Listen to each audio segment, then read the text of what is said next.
की जय। सभी गुरुमुख प्रेमियों से सब प्रेम। जय सच्चिदानंद।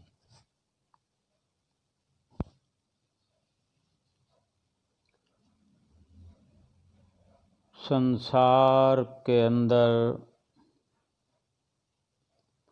हर इंसान नफरत भी करता है, प्रेम भी करता है।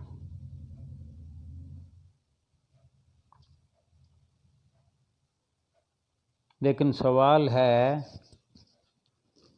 कि नफरत का पलड़ा भारी रहता है और प्रेम अगर देखें तो हार जाता है। प्रेम हारता हुआ क्यों नजर आता है? ये भी सोचने की बात है कि जहाँ प्रेम हारता हुआ नजर आता है तो कहीं ना कहीं विचार करें तो सामने आता है कि प्रेम तो है ही नहीं, प्रेम तो था ही नहीं। या और सरल शब्दों में समझें कि संसार में इंसान की धन प्राप्त करने की जो चाह है, परमात्मा को पाने की चाह से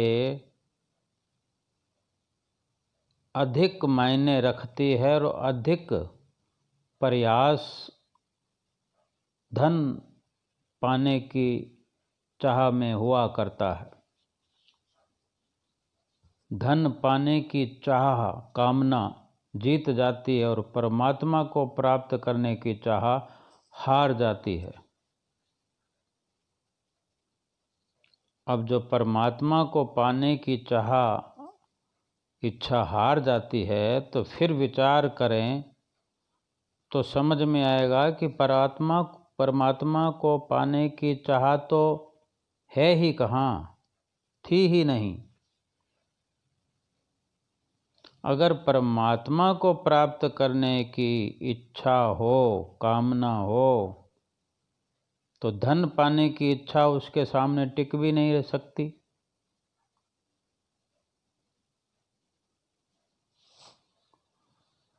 कहीं ना कहीं हम अपनापन ढूंढते हैं संसार में, धन में। ये एक पसारा है मोह माया का, रुतबे का। इसी के अंदर अपनापन ढूंढते हैं, इसी के अंदर लगाव है।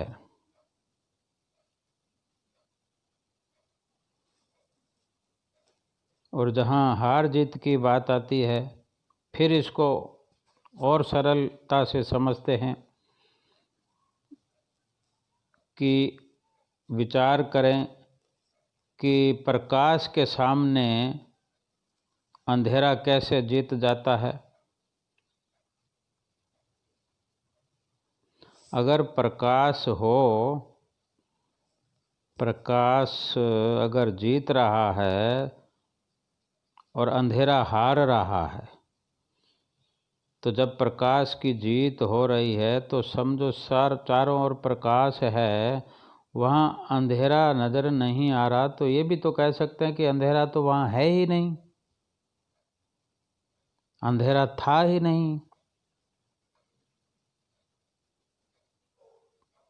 और हम ये भले ही कहें कि अंधेरा हार गया, पर अंधेरा तो था ही नहीं। और सरलता से समझें कि जहाँ प्रकाश है तो वहाँ अंधेरे का नाम भी कैसे लिया जा सकता है,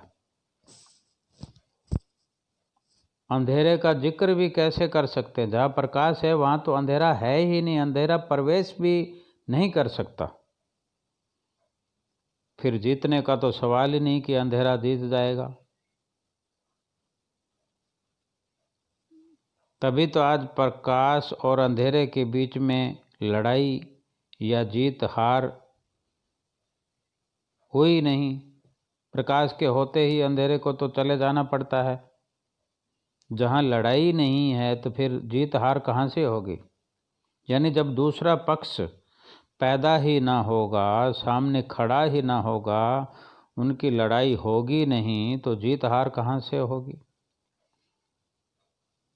जिस तरह संसार के सामानों को प्राप्त कर लेना चाहते हैं, उसके लिए जितना प्रयास होता है, हम किसी भी संसारी को कार्य करते हैं धन की प्राप्ति के लिए, उसमें कितना अथक प्रयास करते हैं, सफल प्रयास करते हैं, सफलता का लक्ष्य सामने रख के पूरा दम खम लगाते हैं, हर प्रकार से तन मन धन लगाते हैं कि इसमें सफलता होनी चाहिए।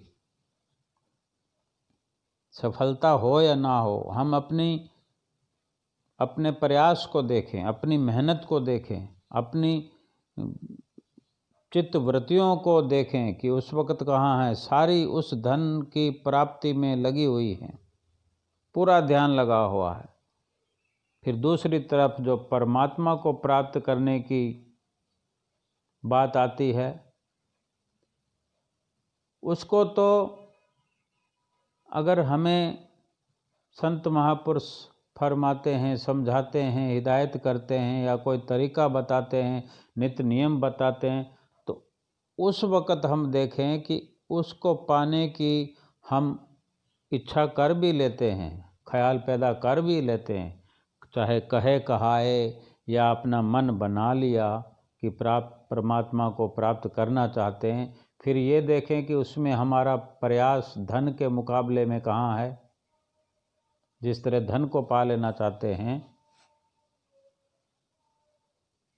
जो प्रयास उस तरफ है, क्या वही प्रयास, वही चित्तवृत्तियाँ, वही पूरा दम खम लगा के, पूरी चित्तवृत्तियाँ लगा के, पूरा तन मन लगाकर परमात्मा की प्राप्ति की ओर हम यत्न करते हैं? नहीं। यही कारण है कि परमात्मा को प्राप्त करने की इच्छा हार जाती है। हम बोर होने लगते हैं, उपराम होने लगते हैं कि इतना समय हो गया कुछ हुआ तो नहीं, इतना समय हो गया कुछ प्राप्त हुआ तो नहीं। करते तो हैं, आरती पूजा करते तो हैं, सुमरन करते तो हैं, दर्शन करने जाते तो हैं, साल में 2 बार जाते हैं, साल में 3 बार जाते हैं, 1 बार जाते हैं, कुटिया पर रोज जाते हैं, नित्य प्रति जाते हैं। क्यों सफलता नहीं मिलती? कि हमारा मन शामिल नहीं है। तन है तो मन शामिल नहीं है, मन है तो तन को साथ में नहीं कर सकते। अगर कोई भी कमी रहती है तो सफलता में तो कमी आएगी। संत महापुरुष हमें जो चिताते हैं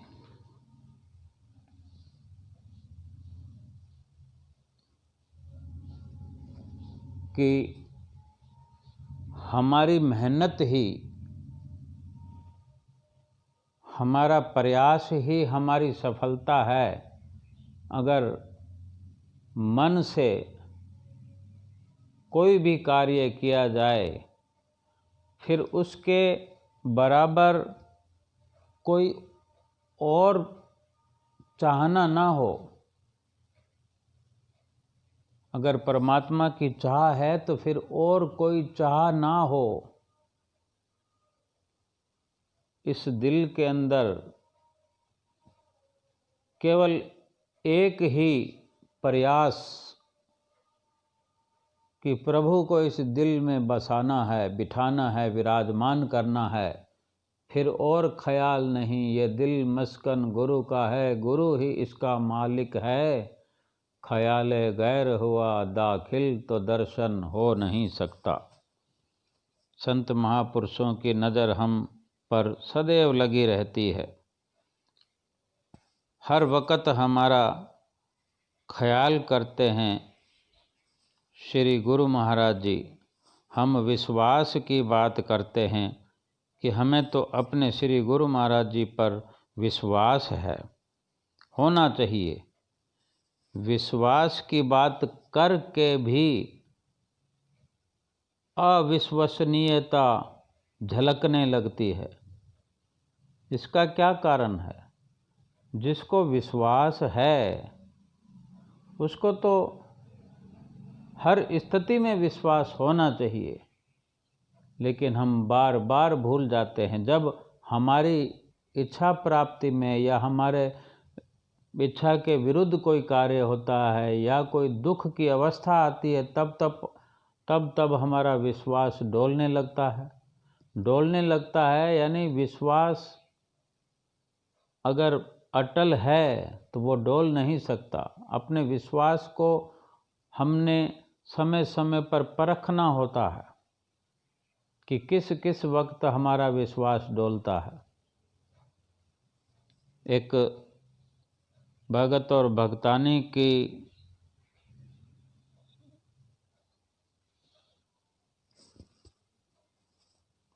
उनके साथ जो श्री गुरु महाराज जी की लीला हुई उसका एक वर्णन है।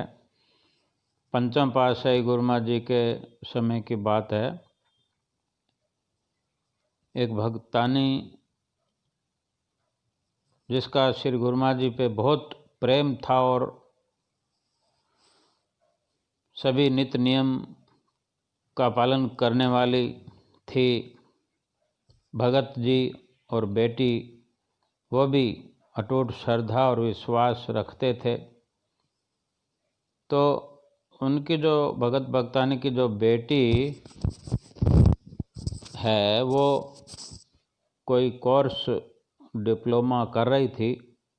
कई बार हम देखते हैं कि किसी कोर्स करने में 2 साल लगते हैं। 2 साल का कोर्स होता है, 3 साल का होता है या साल का होता है, कई तरह की पढ़ाई होती है। तो वो जब किसी पढ़ाई में कोई कोर्स किया जाता है तो कितनी निमग्नता से बच्चे उसमें अपना हर तरह से योगदान देते हैं। माता पिता भी साथ लगते हैं, यानी सब लोग एकजुट होते हैं तब किसी एक कोर्स के अंदर सफलता प्राप्त होती है। उसमें पैसा भी लगता है, शरीर की कुर्बानी भी लगती है, माँ बाप का सहयोग भी लगता है। तो इस तरह से वो कर रहे थे। तो वो श्री गुरु महाराज जी को माथा टेक के इंस्टीट्यूट जाया करती थी। एक दिन जब वो सुबह इंस्टीट्यूट जाने के लिए उठी तो उसकी तबीयत खराब हो गई और वो ना जा पाई। कुछ दिन तक तबीयत खराब रही। डॉक्टर को दिखाया, चेकअप कराया, लेकिन कोई फर्क नहीं पड़ रहा था। महीने 2 हो गए, 2 महीने हो चुके, तबीयत खराब में कोई सुधार नहीं आया। डॉक्टर हैरान थे कि ऐसा क्या हो रहा है जो दवाई भी काम नहीं कर रही अपना। भगतानी और भगत बहुत परेशान हो गए।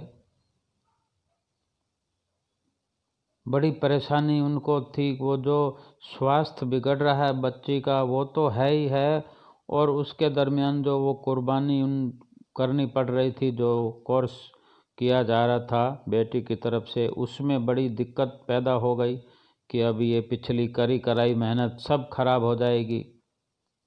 जो पिछली मेहनत 1 साल से चल रही है या 2 साल हो गए, अगर एग्ज़ाम तक न पहुँचे कोई तो वो तो फिर दोबारा करना पड़ता है। एक दिन भगतानी और भगत बहुत परेशान थे। वो दोनों रात को श्री गुरु महाराज जी के स्वरूप के आगे बहुत रोए। उन्होंने श्री गुरु महाराज जी को भी कुछ सुना दिया। अपनापन तो होता ही है,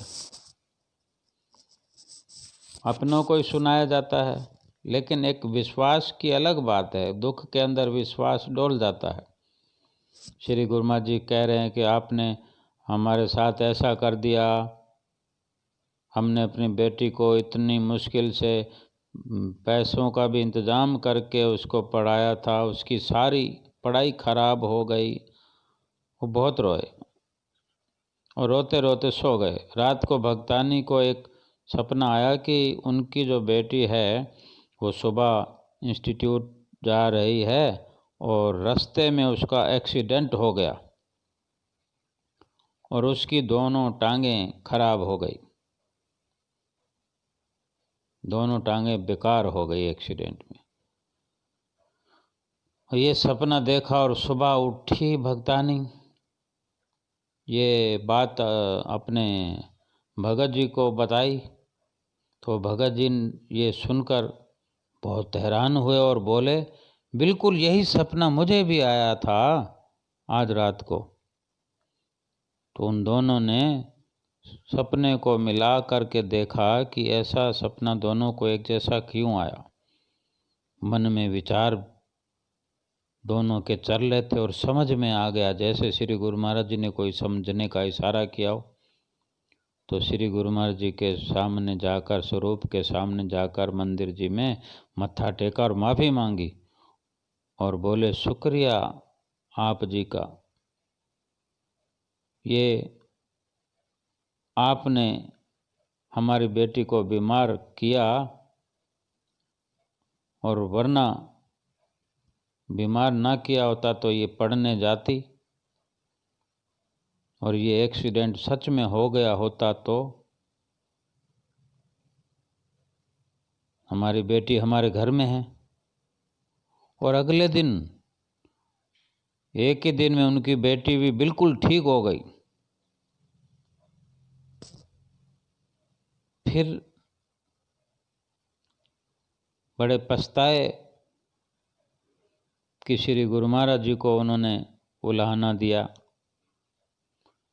तो भाव यह है कि श्री गुरु महाराज जी ने सूली का कांटा बनाकर उनका दुख टाल दिया और भगत और भगतानी को भी समझ में आ गया। श्री गुरु महाराज जी ना जाने कितने कष्टों को हमारे टाल देते हैं, जिनका हमें एहसास तक नहीं होता। बस उनका शुक्र मनाएं और शुक्र ही मनाए जाएं।